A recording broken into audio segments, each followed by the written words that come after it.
Hello and welcome to my channel and my creative space. So now that we have finally installed the latest firmware on the XLR module, we have unboxed and mounted our lens, it is now time to do the initial setup of our camera. So the first thing you will find when powering on the camera is this one. This is really rather simple, but it is an important step to take because this has to do with your metadata later on, so you can see when your recordings were made. So it's really quite straightforward. You just use the little joystick and we set our date. So today is the 11th of August and we're in 2024 and the time is 12:18 and that's fine. Okay, so now that we have done that, now that is out of the way, that's pretty easy to set up. Now we're diving into the video settings and I will try and explain how these settings work and what I think is the most optimal setting for shooting great video and also cinematic video. And these are my settings. Your needs may be different, but I will try and go through the settings and try and explain why and how I do it the way I do it. So let's go first to the upper right section of the screen where you can see we have our frame rate, we have our resolution and what kind of codec we're shooting in. Now this is basically fine for shooting, you know, a documentary or corporate. I live in Europe, so we shoot in 25p and 50p. If you go to the US, you will shoot in 30p and 60p. Those are more or less the standards that I recommend using. So 25p for Europe, 30p if you live in the US or similar countries that uses the same broadcasting standard. So let's just dive into the menu, and we want to choose the third menu setting here, which is I think is the most important setting. We can just navigate using the little joystick on the back of the camera. Now the first thing we can see here is initializing our media. Now that is for the first time you put a memory card in the camera, and this camera accepts CF Express B and SDXC cards. So I don't have a card in the camera right now, but it's really quite straightforward. You just hit initialize media and that will prepare your memory card for shooting on the camera. The next setting we want to look at is the sensor mode, and as we can see, Canon has already chosen full frame for us. Now this is a full frame camera, so it means it takes advantage of the whole sensor width. So let's see what other choices we have going into. We just push the joystick and now we can see we have three choices to make. Do we want to shoot in full frame, Super 35 or Super 16? Now this is a choice and a decision you will have to make depending on the production you are working on and what kind of look you're after. Now your full frame, that will give you know that nice shallow depth of field, which is really nice for shooting interviews, and if you really want to focus on whatever subject you're following or character. But it is also a bit harder to shoot this way because you really have this very shallow depth of focus to work with. Now obviously that depends also on the setting of your aperture. And the next thing we have is Super 35. Now Super 35 has been a standard for decades. It's been a lot of, you know, all the movies and everything we've been used to seeing in cinema has been shot with Super 35 for decades and on. And also we have an interesting choice of Super 16. Now Super 16 is, as far as I know, the first two seasons of The Walking Dead, which has been a really popular series, was shot with a Super 16 to give it that you know, gritty feeling. And the way it works is when you step down, so to speak, on these sensor modes, the shallow depth of field becomes it's not as obvious anymore. So I will try and explain what I mean. So imagine this is, you know, this is your full frame sensor and you're taking advantage of the whole width. So going down to Super 35, we are here, and going down to Super 16, we are here. So what does that actually mean? Well, it means that if you're going back to the full frame, you need full frame lenses to cover the whole sensor. If you're using a Super 35 lens or an APS-C lens in full frame mode, you will only take advantage of this. So that means the remaining part will now be vignetting, and you will just see like a black circle around your image. So this is a decision, a creative decision you will have to make, also depending on your glass. But I think it's very nice of Canon to give us this option of shooting either full frame, Super 35 or Super 16, because there is on the eBay and on the used market there's a lot of wonderful Super 16 zoom lenses, and they are quite a bit cheaper than Super 35 zoom lenses if you like to work with zoom lenses. And going up to full frame lens as well, that's when, you know, the prices really start going up, and also the glass is a lot more heavy and it's a lot more expensive. So, but let's, for the sake of this little tutorial, let's just use full frame, because I have a full frame lens on the camera, so I want to take advantage of that. So let's just hit full frame and go down to system frequency. Now here we can choose between 24 Hertz, 50 Hertz, and 60 Hertz. This is a little confusing, but it also, in the world we live in, there are 2 voltage systems mainly. This like 120 volts and or 110 volts, and it's 60 Hertz. And most of Europe is on 220 volts, or 240 volts, and 50 Hertz.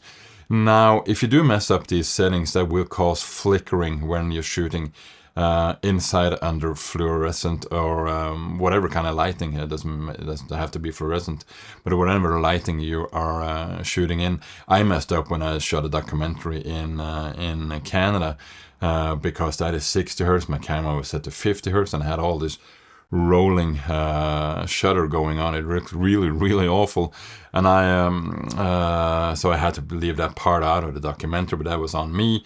Lesson learned, moving on.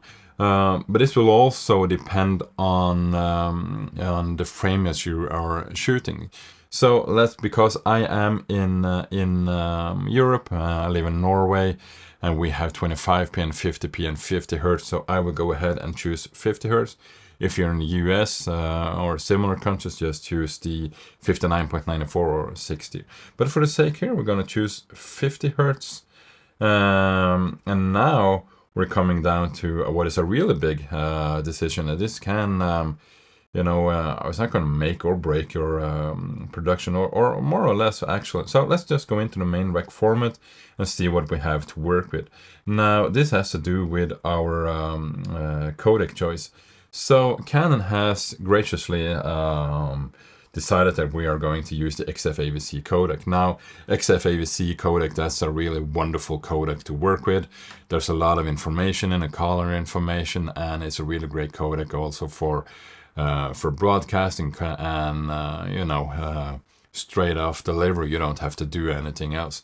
Now, if you want to be a bit more advanced, I would actually go down and start on the bottom and work our way up. So the next thing we have is our MP4 HEVC YCC 422 and 10-bit. Now we're going to use something called the H.265 codec.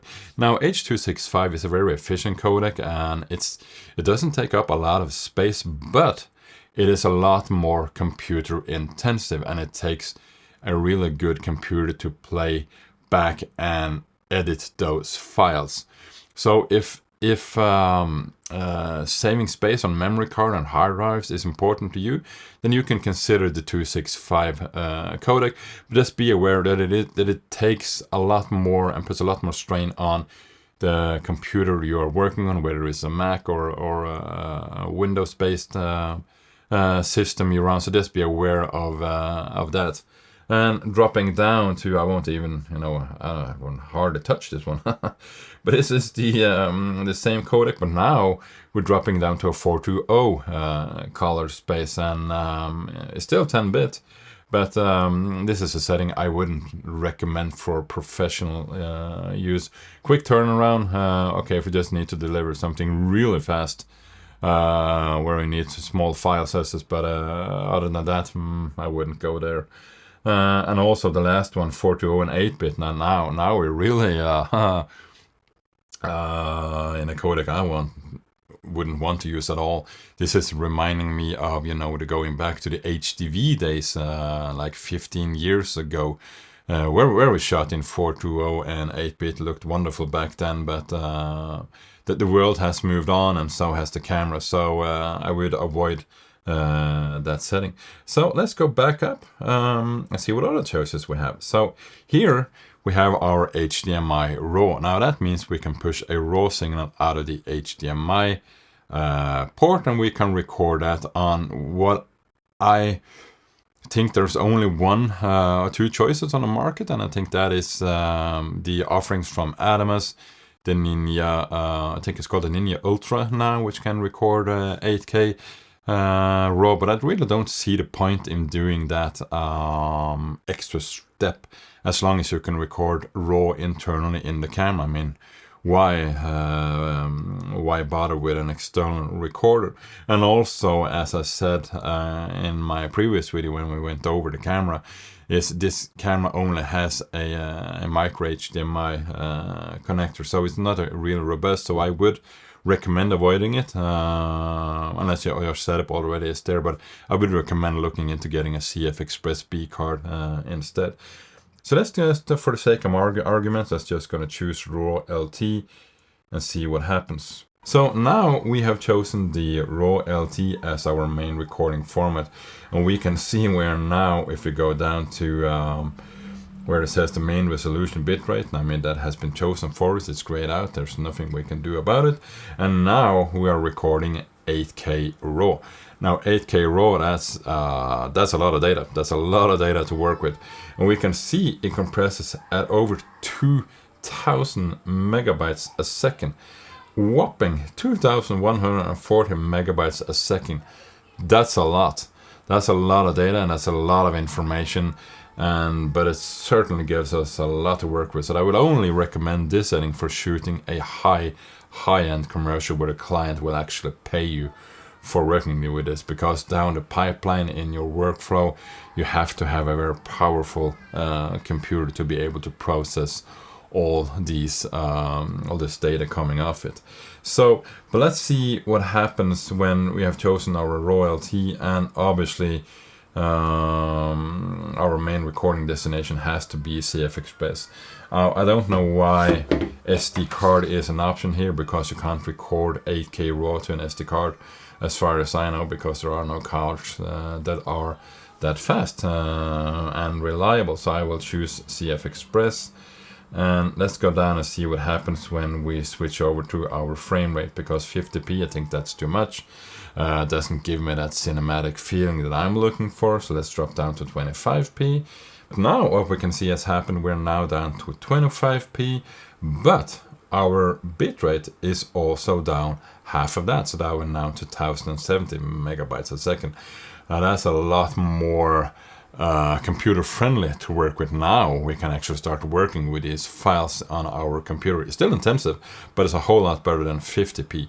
And 1070 megabytes, that's pretty close to what the C200 used to or still does compress the recordings of in 4K RAW. So we always have the same bitrate, but now we have doubled our resolution and we're working in 8K. So it'll be very interesting to see how that will work on my computer. But as I said again, don't do it unless you have a high budget. Certainly not choose this for a documentary shoot. You will go bankrupt because it's just too much to work with. So anyway, let's go up and see what happens when we go up to our RAW ST, which should give us the highest possible recording format on the camera. So now what happens, since we are still at 25p, but now we can see our bitrate is at 1650 megabytes a second. So that's above the C200, and it's also above the raw LT. So again, this is where you want to maximize your image and your production, but it does take a lot of strain on your computer, and you also have to know what you're doing working with those files, because they will need to be color corrected, because now you're taking the signal just raw off the sensor. There is no post-processing applied. There's no sharpening, there's no color contrast and all those things, which is up to you to decide how you want that image to look.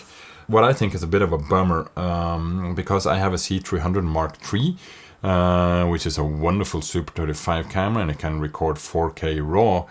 And I thought I could use this as a lovely B cam and shoot that in 4K RAW as well. But Canon is not giving us the option. We are locked to 8K RAW. There's no 4K RAW, there's no 6K RAW. There is only 8K RAW. I think that is a bit of a bummer, because that makes my post-production workflow quite a bit different if I want to decide to use this as a B cam. Don't know why Canon hasn't given us that option. But anyway, I'm going to go back to the setting that I would recommend for most normal shoots to work at, and that is actually the XF AVC codec. So let's choose this one, and now we still have our main recording destination as CF Express. That's fine. I'm gonna leave it there, but I will change the main resolution and bitrate, and I'll explain why. So here in this codec, now we are able to choose between HD, 2K, Ultra HD, and DCI. So what does that mean? Well, if you're shooting a piece for fast turnaround, if you're shooting a piece for certainly for news and where you want to get your media just off fast and broadcast it fast, if we're working in that situation, I would choose HD. If I'm shooting a longer and a more high-end documentary, now I would have the choice between my Ultra HD, which is 3840 by 2160, or we could go all the way up to 4096 by 2160. So what does all this mean? It may be a bit confusing at first, but let's see what Canon is offering us. So the difference between a long GOP and an Intra frame, I will try and explain as easily as I can. So in 25p, we have 25 frames every second. And an Intra frame means we're recording every single frame separately. I'm playing that back. It looks, like your normal video. Now, if you choose Long GOP, that will give you more space on the card, but it is again more computer intensive. And the reason being is we're now recording one frame, and the other frames, the other 24 frames, will base the information. It will only change the recording information based on what is changing within the frame. So everything that is static will just remain the same, and then it will recode everything that's happening within the frame, like a person walking or a dog running past or whatever motion there is within that frame. Now, generally it looks okay, but it can introduce artifacts. It's been getting a lot better over the years, but I have tested it, and it's certainly not a very good codec for color correction, because you lose a lot of that information, which we really want to pull out the extra bit out of our production. So I had to use this and shoot in this setting when I was in a shoot in the mountains. We were in the middle of the night. I didn't know what was going on, and I thought, okay, I think I have to save on my memory cards and batteries and so on. So I went down to Long GOP.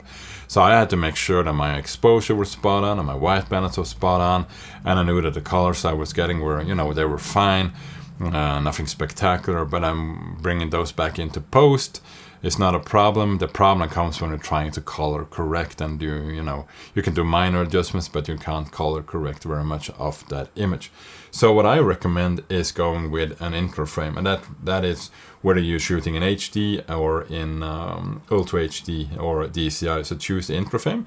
That will give you the most to work with, the most information to work with in post, and it's a really wonderful codec. So what is the difference between DCI and Ultra HD? Well, Ultra HD is 3840 by 2160. This is your regular 16 by 9 standard, is what you're used to watching on your screen, which is 16 by 9.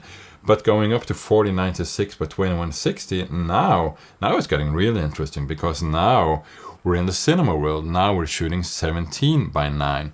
And that image is 7% wider than Ultra HD. We're still shooting at, what is called 4K, but we just have a wider image to shoot with. Playing that back on your screen or on your computer, you will have a black bar on top and a black bar on the bottom. And this will give you that nice cinematic feeling. So if you're doing a cinematic production, I would definitely recommend shooting in DCI. That means Digital Cinema Initiative. So now we are in, in the cinema world. It depends on your client's needs. It depends on your needs. So that is also a decision you will have to make, whether to go with that wider, more cinematic setting, or just as a regular setting, which would be fine for your corporate. I would perhaps probably choose the Ultra HD, because the client could be a bit confused if it's just showing off a product or whatever. But it is a decision you will have to make, and do your own testing and see what you prefer. For me, I'm going to choose 4096 by 2160. And now that is basically it. Doesn't have to be more complicated than this, but now hopefully I have shown you the differences between the recording formats and what to choose. What you see on screen now, that is my preferred setting. If we're in the US, the only thing that will change here is your system frequency to 60 and your frame rate to 30p or perhaps 60p if you prefer that motion look. For me, what you see on my screen here now, that is the codec I work in 99% of the time, or unless I'm doing something very specific in RAW. All my productions are done in this codec, in this resolution, and this will give you a great starting point for your productions. So let's go out of this and go back to something else I think is important to set up. Now, this is also a decision you will have to make. This is a custom picture profile. Now that is what your image will actually look like when you play it back on your computer. Now that's the easy way of saying it, and I will explain what I mean. So there are two settings that I would choose between. So the first picture profile that Canon has made for us is a Rec 709 and a wide dynamic range. Now this is a great balance of your dynamic range within the frame, contrast and so on. I think the blacks could be a little bit lower, but other than that, it's a really lovely image to work with, and there's nothing wrong with it. Now, if you're doing a lot of color correction and you want to maximize your dynamic range or look in your recordings, you should choose Canon Log 3. And you can see in the bottom, we now have a Canon Log 3 and a Cinema Gamut. Now we're more back into, that cinematic world, but this will take some effort on your part, because those images will need to be color corrected. And for the more fine-schmeckers between us, we can see that Canon has omitted the choice of Canon Log 2. Now Canon Log 2 is the flattest of all Canon logs. Canon has Canon Log, which is an older standard, Canon Log 2, which was introduced with a C200, but a lot of people felt that was too noisy, so Canon has given us the Log 3, which has perhaps, I think it's a one-stop difference less than the Log 2. It's not as flat as Log 2. But according to Canon and what I have read online, the processing power within the camera is not enough, so they could implement Canon Log 2, which is why they have given us only the choice of Canon Log 3.